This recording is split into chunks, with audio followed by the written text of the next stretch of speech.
July the 4th, 1943, the fourth year of the Second World War, a plane carrying the Polish Prime Minister in exile, Władysław Sikorski, takes off from Gibraltar and 16 seconds later plunges into the sea.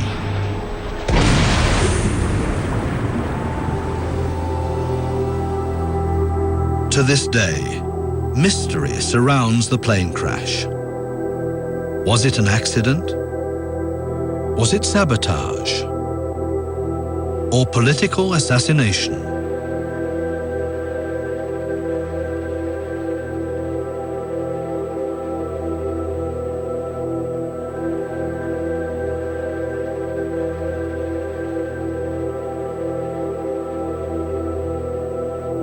Sikorski, an ally of both Stalin and Churchill, but also a threat to their alliance. Did they sacrifice the Polish leader to their own interests?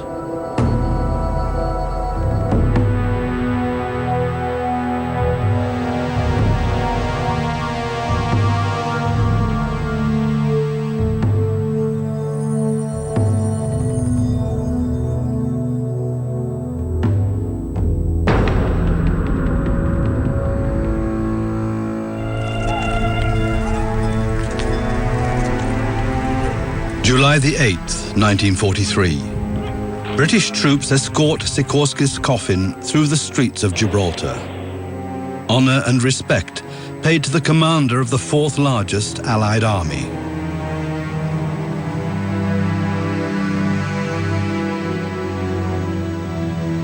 Dla Polaka.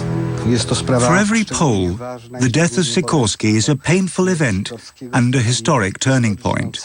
From that moment on, Poland's fate took a completely different course. Krakow. Sikorski was laid to rest in Wawel Castle, alongside Polish kings. But his death still occupies Europe to this day. Uncertainty, contradictions, and conspiracy theories surround the demise of one of the leading politicians of the Second World War.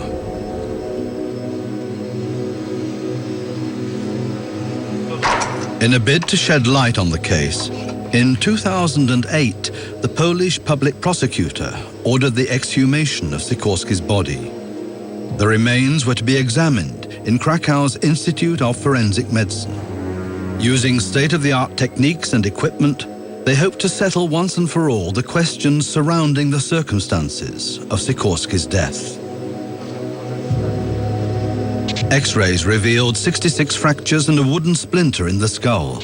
The autopsy showed that Sikorski had not been strangled, shot, or poisoned. But the reconstruction remained incomplete. Sikorski, husband and loving father of a daughter. In the First World War, an officer in the Austrian army. At the same time, he was part of an underground movement fighting for the independence of Poland, which was split up at the time between Austria, Prussia, and Russia. A man of determination and ambition. Sikorski's ascent to the political and military leadership of his country began in 1939, just 4 years before his death. In Moscow, in the summer of 1939, Foreign Ministers Ribbentrop and Molotov negotiated the German-Soviet Non-Aggression Pact. In a secret protocol, the new Allies agreed to divide up Poland between the Nazi Reich and the Soviet Union.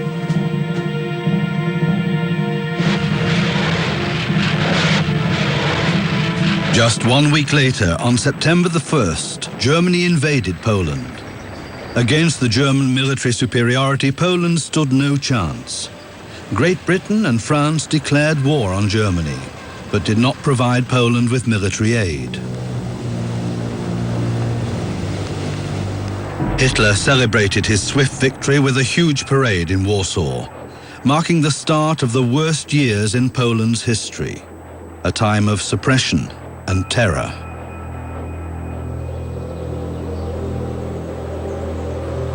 In the middle of September, the Red Army occupied the eastern half of the country, which was now under Stalin's control. The state of Poland was wiped off the map. Its people were subjected to humiliation, deportation, and extermination.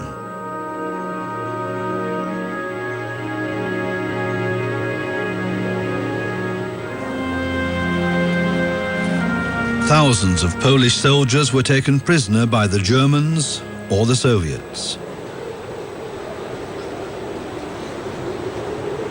Most of the Navy and Air Force, in contrast, managed to escape to the west, where they became, under General Sikorski, the Polish armed forces in exile.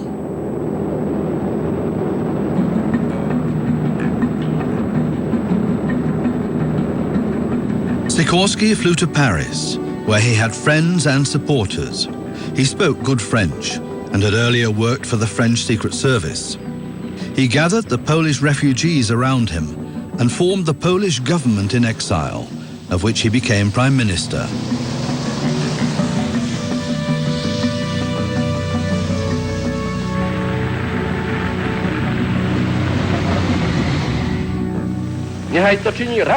In impassioned speeches, Sikorski succeeded in uniting the divided factions among the Polish exiles.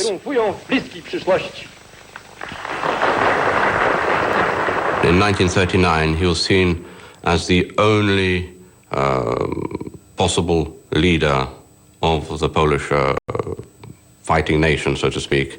And he came to France very quickly after the fall of Poland in September 1939, facilitated by the French, it should be said.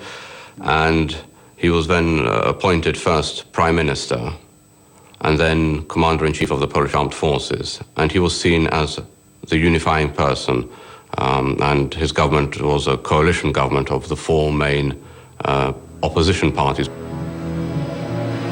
In 1940, German forces also scored a lightning victory over France. Sikorski and his exile government, together with parts of the Polish armed forces, escaped again, this time to London. Sikorski's intelligent and energetic daughter, Zofia, accompanied her father. They had a close relationship. She worked as his secretary, translated for him since he spoke hardly any English, and also supported him on policy decisions.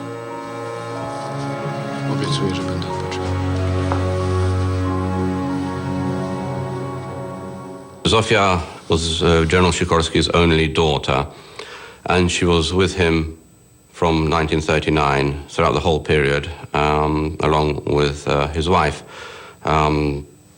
She was his only daughter, so there was a very close relationship.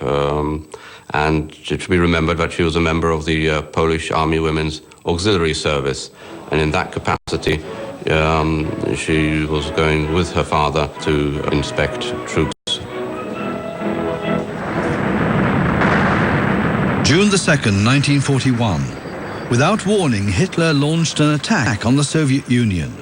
Codenamed Barbarossa, the plan was for German forces to advance swiftly eastwards. The Red Army was initially powerless to resist the German onslaught and suffered huge losses. Stalin urgently needed help from the West. The British government pressed Sikorski to reach a rapid agreement with Stalin. On July the 30th, 1941, the two signed a mutual support accord in Moscow. The British policy of appeasement under Prime Minister Neville Chamberlain had failed to prevent the German invasion of Poland. Winston Churchill, who took over as Prime Minister in May 1940, had seen through Hitler much earlier. Dictators can't be appeased, they must be resisted. Britain had declared war on Germany on account of Poland, but had remained inactive. What would the new Prime Minister do? From the moment the Soviet Union entered the war until certainly Yalta, and in my view after Yalta, Britain pursued a policy of appeasement towards the Soviet Union. Quite clearly the Soviet Union wanted to keep the borders as they had been on the eve of Barbarossa. Churchill and the British government knew that, and they knew that bringing that topic up with Stalin would be a red rag to a bull. And we know what the British attitude is. Britain pursued a policy of appeasement towards Stalin and the Soviet Union, and quite clearly Poland was going to be the main victim of that policy of appeasement. Sikorsky traveled to Washington to ask President Roosevelt for help against Stalin. But Roosevelt merely held out the prospect of territorial reparations for Poland at Germany's cost.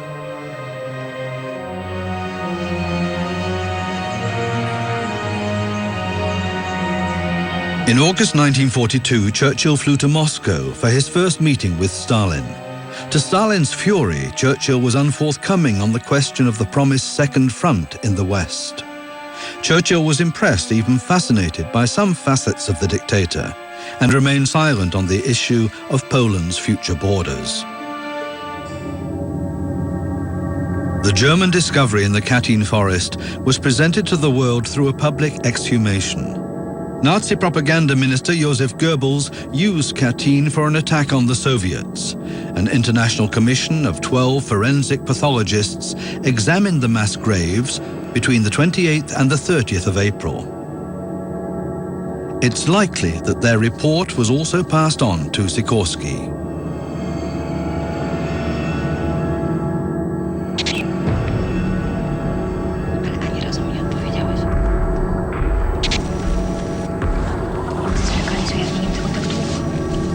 The report revealed a shocking and tragic reality. Thousands of Polish officers, missing since 1939, had apparently been shot by the Soviet secret police, the NKVD, in the spring of 1940.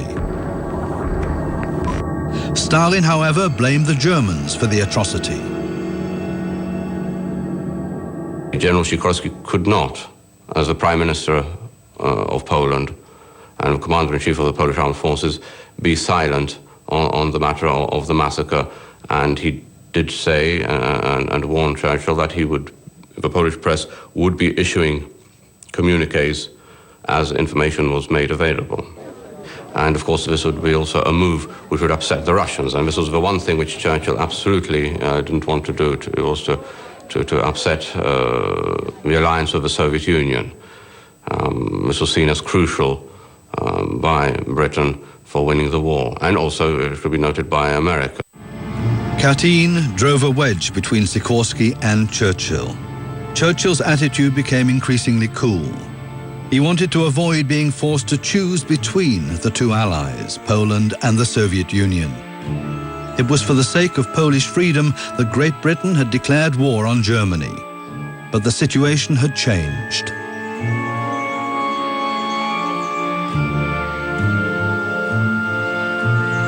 On April the 15th, Sikorsky was summoned to Downing Street. Churchill tried in vain to placate the general, who, against Churchill's urgent advice, asked the International Red Cross to undertake a second examination of the mass graves. The Prime Minister was under enormous pressure. He needed Stalin in the war against Hitler. Katyn could not be allowed to further increase tensions with the Soviet Union. I think we come back here again to this policy of appeasement that Britain pursued towards Stalin. Essentially, anything that would upset Anglo-Soviet relations was a no-no. Because, of course, one of the things that Churchill and the British government were terribly worried about was the prospect of Stalin making a negotiated separate peace with Hitler. Therefore, anything at all that upset Stalin had to be avoided. Remember, we're talking here about a whole year, in which Britain had twice promised a second front in Europe and twice not delivered it. So, of course, they weren't going to risk upsetting Stalin over this vital issue. In fact, far from supporting Sikorsky, Churchill and Eden and the British Foreign Office are furious with the Poles for agreeing to the Red Cross request. But Sikorsky wanted the truth. He could not pass over this monstrous crime against Poland. Stalin, however, would tolerate no further accusations. On April the 26th, 1943, the Soviet ambassador in London, Ivan Maisky, broke off diplomatic relations with Sikorsky's government.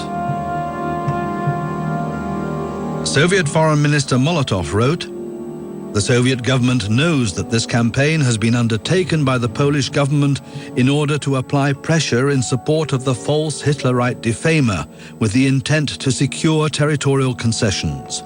A perfidious stab in the back for the Soviet Union. which is making great sacrifices in the war against the Hitler tyranny.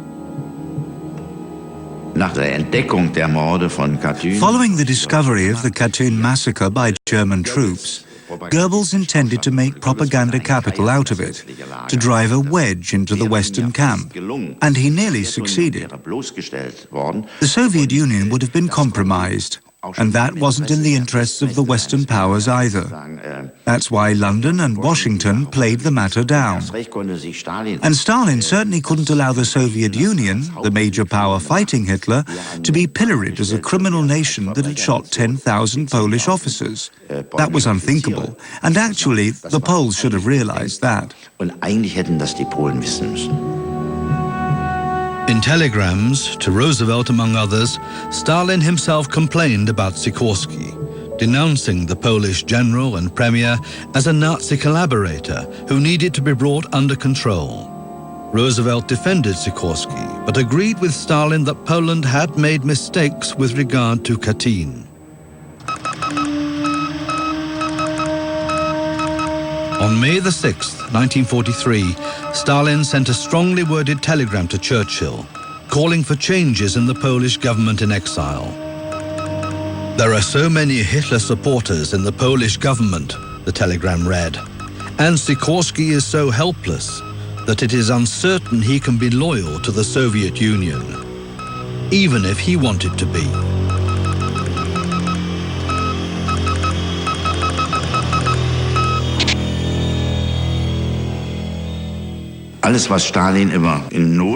In everything Stalin wrote in notes or actually said, there was always a grain of truth. Relations between Nazi Germany and Poland had been very good up to early 1939. There are pictures of Himmler in full uniform on Warsaw Main Station in 1939. Some secret talks about counterintelligence against Bolshevism. Between Berlin and Warsaw, in terms of anti-Bolshevism and anti-Semitism, the persecution of the Jews, there was a lot of common ground.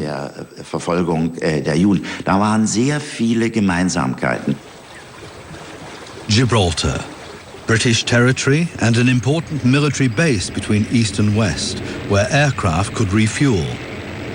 At the end of May 1943, 6 weeks before his death, Sikorsky and his daughter Zofia set off for Egypt and Iraq to inspect Polish troops.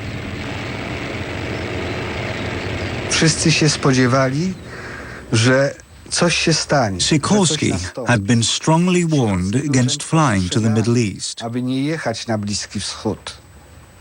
Churchill dwukrotnie dzwonił. In fact, Churchill rang him at home twice, asking him not to take Zofia with him because it was too dangerous.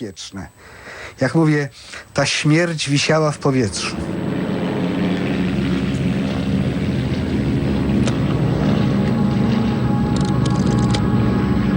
Shortly after the converted Liberator bomber had left Gibraltar, the exile government in London received an anonymous call saying Sikorsky's plane had crashed on takeoff and he'd been killed. When the plane arrived intact in Cairo hours later, the call was dismissed as a bad joke. Moim zdaniem był to telefon do Sikorskiego. In my opinion, it was a message to Sikorsky. Że wiemy, po co jedziesz. We know why you're flying to the Middle East. If you don't change your plans, you'll die. It was a warning for Sikorsky. Sikorsky traveled to various cities in the Middle East, including Cairo and Baghdad. He visited Polish army camps, talked to his generals, and inspected the troops in Iraq, Jordan, and Palestine.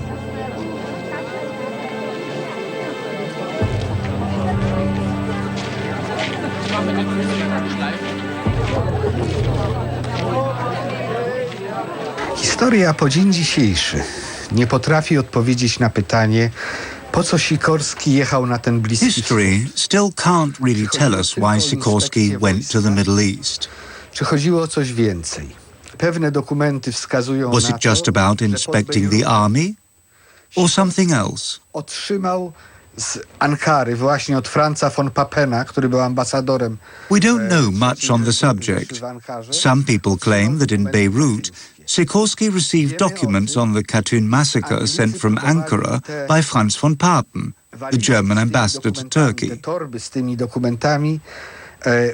We know that the British tried to relieve Sikorski of his luggage and that he made a great fuss about it. He told them that they mustn't even touch his cases. He took them with him on the return journey. Prawdopodobnie But they disappeared. przyleciał z nimi na Gibraltar. We don't know what happened to them. Ale historia nie wie, co z nimi się stało. Meanwhile, a courier with the name of Jan Gralewski was traveling on behalf of the Polish underground movement from Warsaw right across Europe to Spain. Who was this Jan Gralewski? Was he carrying secret documents with him? What was his mission? His role remains a mystery.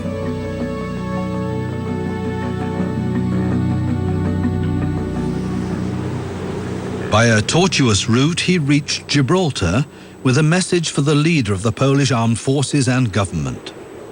Sikorski did not know him by sight, so the courier could have been intercepted on the way and replaced by a substitute.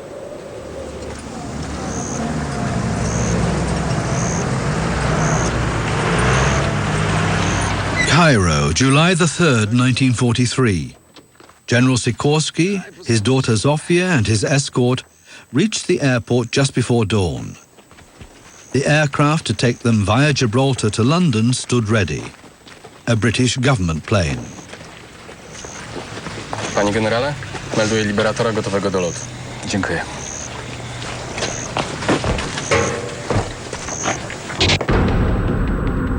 For the return flight to Gibraltar, Sikorski chose a Czech pilot he knew well, Edward Prachal. Sikorski had great faith in his exceptional flying skills. As a token of his confidence, he had given him a silver cigarette case engraved with a personal inscription.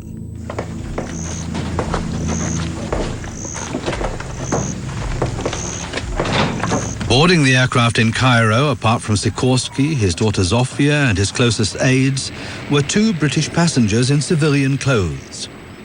British intelligence agents?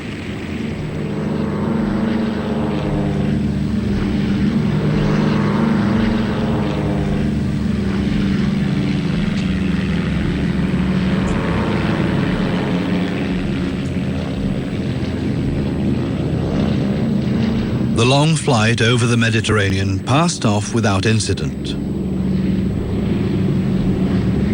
In the late afternoon, the Rock of Gibraltar came into view.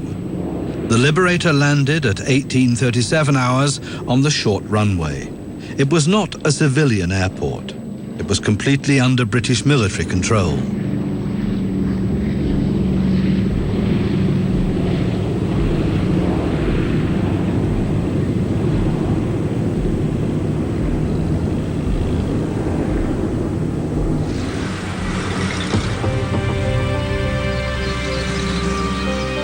The governor of Gibraltar, Noel Mason MacFarlane, welcomed Sikorski and his daughter in person.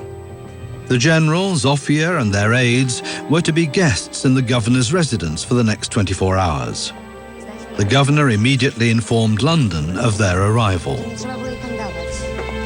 Panie generale, chciałbym zamienić z panem słowo na osobności. Słucham? Mason MacFarlane asked to speak to Sikorski in private. Dobrze, może za godzinę.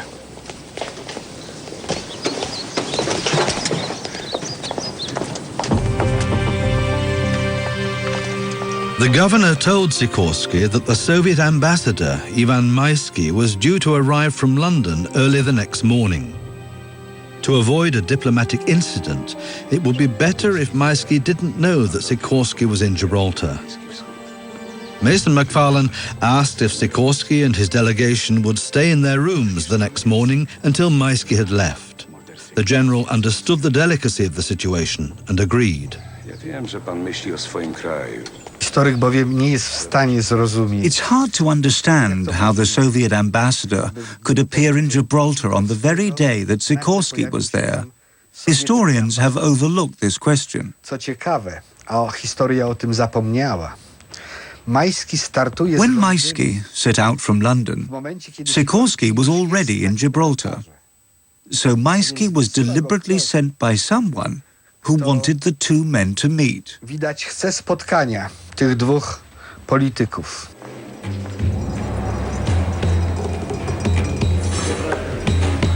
In the evening, the governor invited Sikorski and Zofia to an official dinner.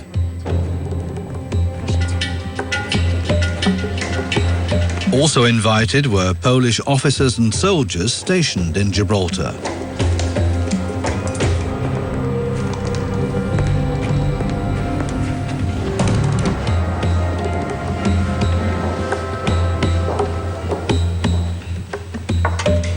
Smacznego, żołnierze!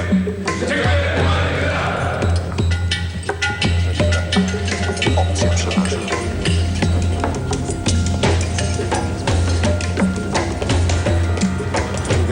During the meal, the courier, Jan Gralewski, requested a one-to-one meeting with Sikorski.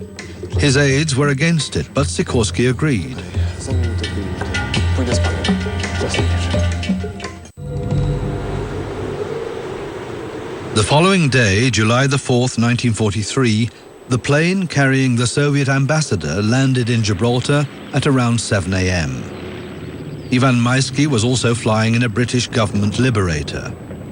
On board was at least one agent of the Soviet Secret Service, probably several. Maisky's plane parked right next to Sikorski's Liberator. Stalin was impatient because a second front had still not been launched in the West.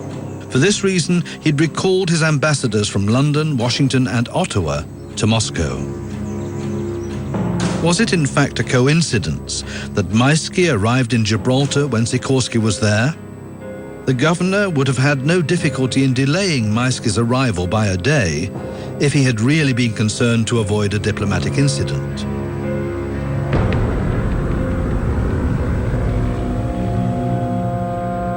Half an hour after the Soviet ambassador's plane landed, an unknown figure approached Sikorski's aircraft and boarded it. At this point, Maisky was having breakfast with Mason MacFarlane, while the Polish visitors remained in their rooms as agreed. On the day of the crash, Sikorski's Liberator was left for quite a while unguarded on the airfield, directly next to Maisky's plane. Did someone seize their opportunity?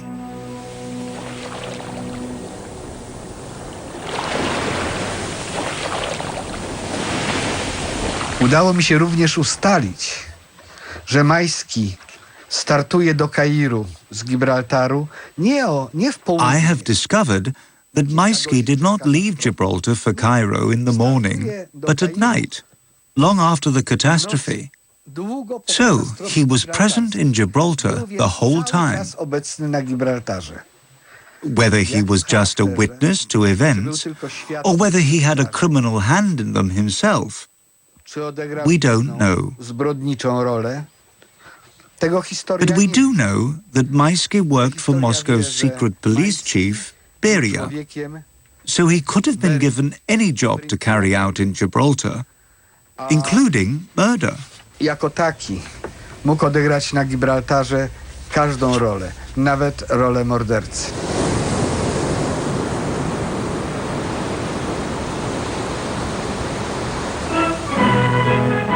In the afternoon, General Sikorski took the salute at a parade of Polish troops stationed in Gibraltar.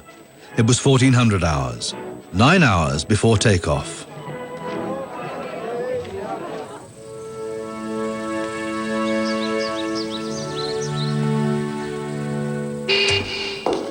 An official car was waiting to take Zofia on a shopping trip. She was reluctant to leave her father alone, but he made her go. To rozkaz.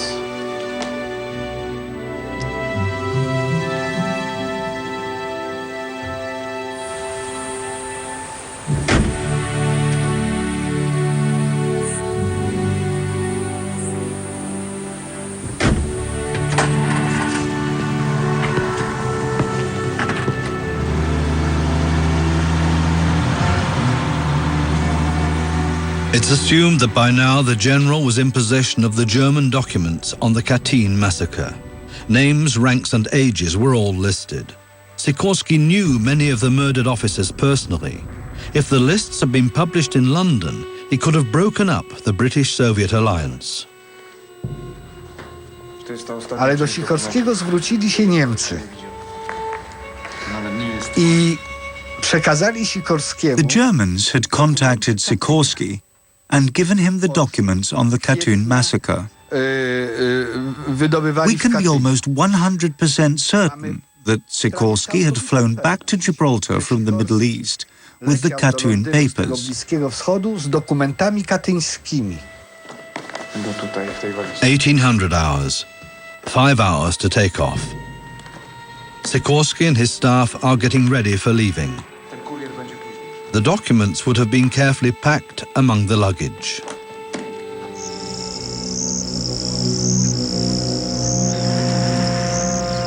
On the airstrip, Liberator AL-523 was being refueled.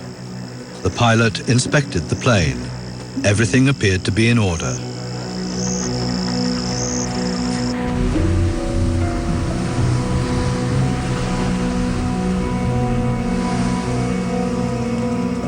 Then, without going through passport control, the passengers arrived on the runway in small groups.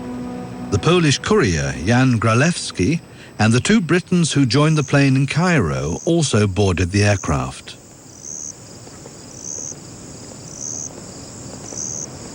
General Sikorski and his delegation were the last to arrive. Governor Mason MacFarlane took leave of his guests in person on the runway. Finally, Sikorski and his staff boarded the plane. The pilot did not wear a life jacket on takeoff, a superstitious quirk of his. He started the engines. The doors and hatches were closed. He signaled, ready for takeoff.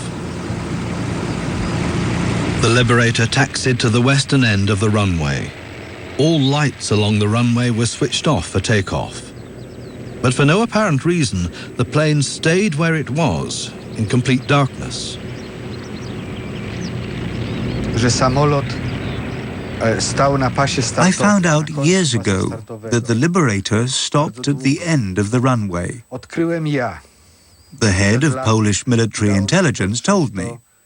Szefa oddziału The plane specjalnego, waited for 50 minutes on the runway. który w tej sprawie przedstawił Then, meldunki. something was unloaded from the plane and something else was taken on board. Coś z samolotu No wyjmowano, one could see coś what, wkładano. because it was in darkness. Działo się to w całkowitych ciemnościach.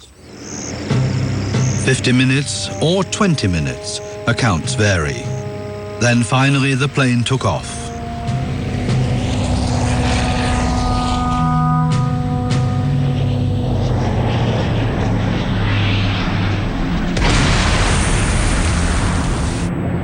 And 16 seconds later crashed into the sea. The alarm was immediately raised. Rescue teams were called. Lifeboats were launched.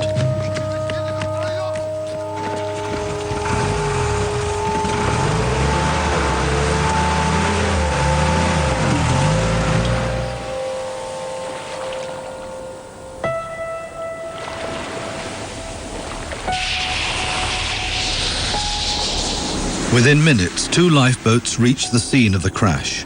General Sikorski's body was retrieved. All the other passengers also died in the crash or were missing, like Sikorski's daughter Zofia. Just one man was brought to shore alive, the pilot, Edward Prachal.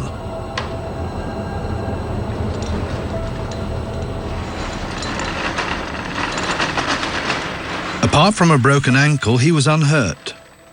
Oddly enough, when he was rescued, he was wearing a life jacket.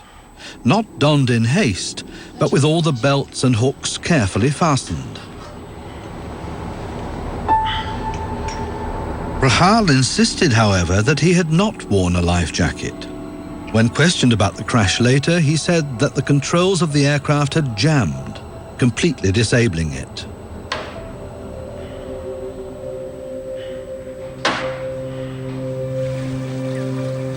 Salvaging the wreckage began the next morning. The Liberator lay in shallow water. Divers searched the seabed. Sikorski's daughter Zofia and 4 other people were not found. All the other bodies were recovered, together with documents, mail bags, and personal effects.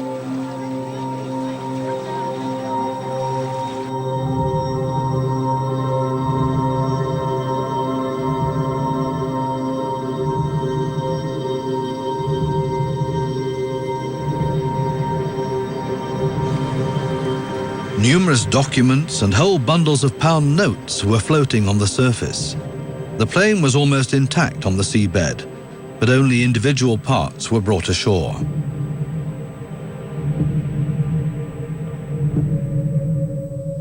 The pilot remained adamant that he had not worn a life jacket, but several members of the rescue team testified that Prahal had been rescued wearing an inflated life jacket. Why did he maintain the opposite with such vehemence? Wszyscy piloci, którzy prowadzą samoloty z... All pilots flying for the British government air wing were intelligence officers. Są oficerami służb specjalnych. Prahal, too, belonged to the Secret Service and had orders to carry out. Służb specjalnych i wykonuje rozkazy. Rumors immediately spread throughout Europe that Sikorski had been murdered. The first news of his death was broadcast by German radio from Berlin. Apparently, the German consulate near Gibraltar had received detailed information about the night's events. The Germans suspected Churchill of having something to do with the crash. Others saw indications that pointed to Stalin or to the Polish opposition. In the days that followed, Churchill ordered an inquiry into the crash. The commission appointed found no explanation for the jamming of the controls and no pilot error. The Poles didn't recognize the report since they had been excluded from the commission of inquiry. If there was nothing to hide, then why not allow a full Polish investigative commission to take part alongside the British investigation? An observer was allowed, a Polish observer was allowed to attend, but without any of the full rights of a full member of the committee. The inquiry concluded that the crash had been an accident and that sabotage could be ruled out. We know there was speculation at the time that this was sabotage, and we know there's speculation at the time as to who caused the sabotage. Quite clearly, this is an inspired attempt coming from the British government via the Times to try to put a cap on that and to say, no, there's no sabotage at all, it's just an accident. But the final report of the inquiry did state that an unknown person had boarded the plane.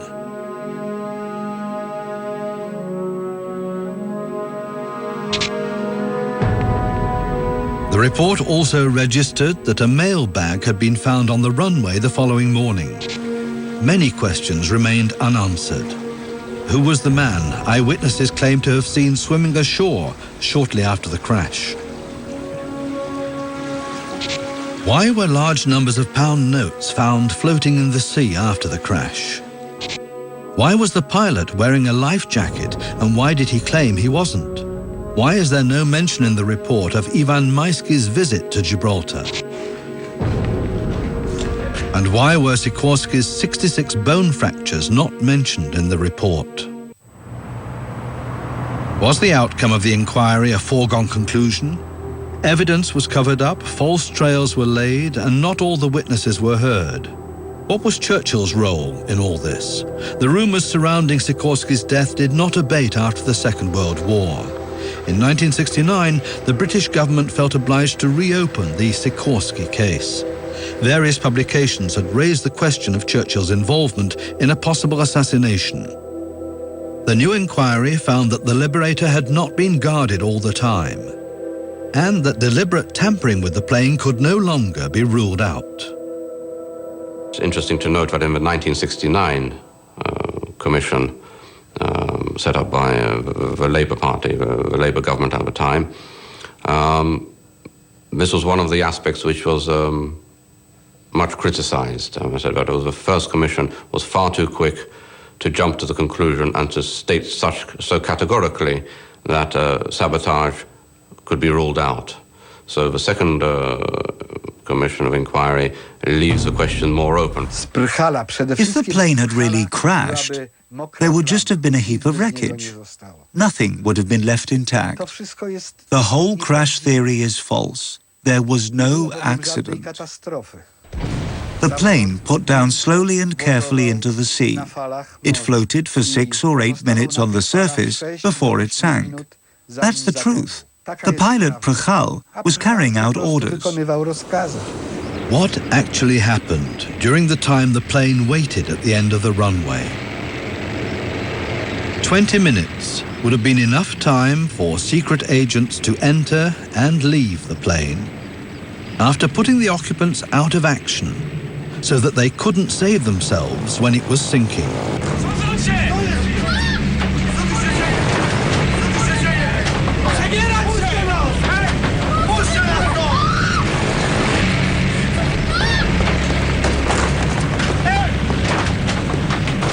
Was it the Soviet Secret Service, infiltrated by Ivan Maisky, or was it a mission conducted by British intelligence alone?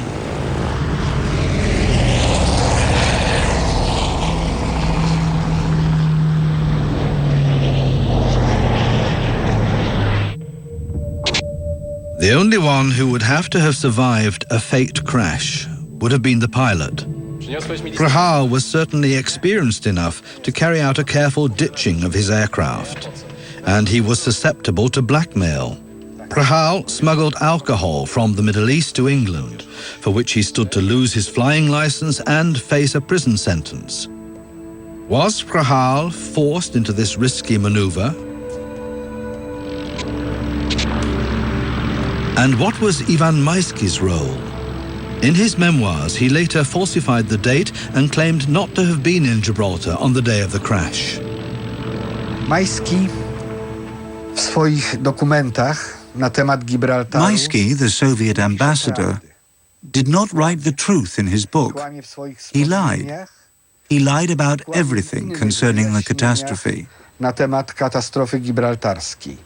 Stwierdza oto, że on He claimed he only arrived in Gibraltar on July the 5th, after Sikorski's death.